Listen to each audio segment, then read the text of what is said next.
Excellencies, ladies and gentlemen, thank you for the opportunity to join you today. My sincere thanks go to His Excellency Duke Lauber, President of the Human Rights Council, for the kind invitation to address this annual high-level panel. This year we commemorate the 30th anniversary of the Beijing Declaration and Platform for Action adopted at the Fourth World Conference on Women. This should ideally be a moment to celebrate 30 years of progress.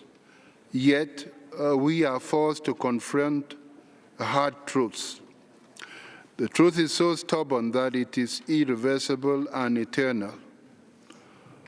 While there has been some progress in areas such as closing the gap on girls' education, improving health outcomes for women, and the adoption of more gender-related laws, we are still a long way off from achieving gender equality and women empowerment. We have a moral obligation to promote the empowerment of women all the time and everywhere. Globally, women's rights are under threat or being curtailed outright, reversing years of hard-won progress. Concurrently, fewer resources are being devoted to support initiatives aimed at advancing gender equality. This affects women's education, health, and the ability to participate in politics. It also hurts their decision-making as concerns matters of economic opportunities. Sometimes we forget that women's rights are fundamental human rights. In many societies, the fundamental freedoms of movement, association, and speech of women continue to be restrained in various forms. Such restrictions are socially unnecessary and discriminatory. Today's commemoration is therefore both timely and urgent. It is a commemoration which celebrates the past, the present, and the future. We must act with greater resolve to uphold the Beijing Platform for Action in both word and deed, and strive with renewed determination to protect the rights of women and girls. Excellencies, we would be remiss if we did not recognize successes and areas to build upon.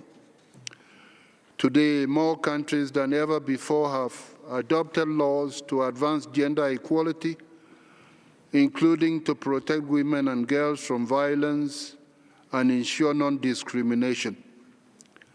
Governments have adopted numerous policies and programs to address education and training, social protection and economic empowerment targeted at women and girls.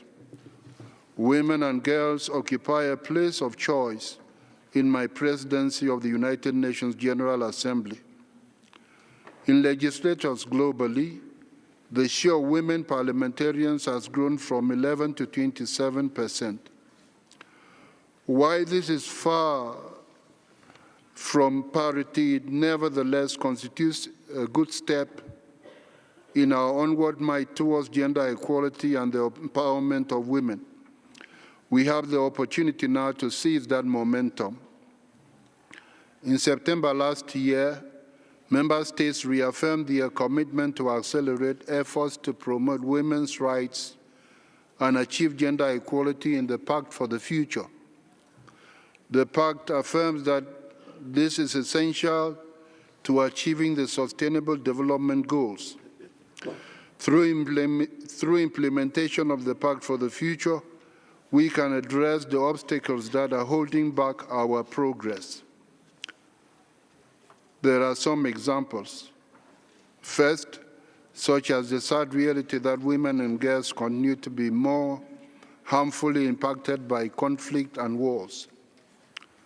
Secondly, that 736 million women have experienced physical and/or sexual violence at least once in their lives. Third, that an additional 158 million women and girls will be pushed into poverty by 2050 if the current climate change statistics are not reversed.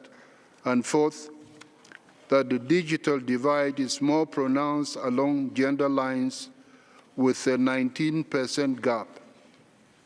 Excellencies, ladies and gentlemen, a few days ago I was designated as an international gender champion. This was not meant as an award, but rather as a call to duty. All of us, particularly those of us in positions of authority, have a responsibility to champion gender equality in all our activities. We have a responsibility to empower women and girls at every step. It is a responsibility that I take very seriously, and I have reestablished the Advisory Board on Gender Equality to guide me in these efforts. The board will help to ensure that gender equality is integrated in the high-level events and work of the General Assembly, from non-communicable diseases to social development, from youth to artificial intelligence. The board will also guide my efforts in planning the commemoration of the anniversary of two important milestones in the global agenda for gender equality. First, the 30th anniversary of the Fourth World Conference on Women, which will be commemorated with a high-level meeting in September 2025. And secondly, the 25th anniversary of the adoption of the UN Security Council Resolution 1325, which will offer an opportunity to reaffirm our commitment to increase the participation of women in the prevention and resolution of conflicts and incorporate gender perspectives in all United Nations peace and security efforts. Excellencies, gender equality is a moral imperative that is essential to humanity's collective progress.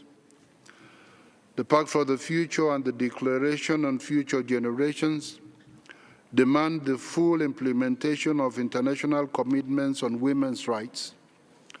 The 30th anniversary of the Beijing Declaration and Platform for Action must be more than a commemoration. It must be a call to action for the advancement of the rights of every woman, everywhere.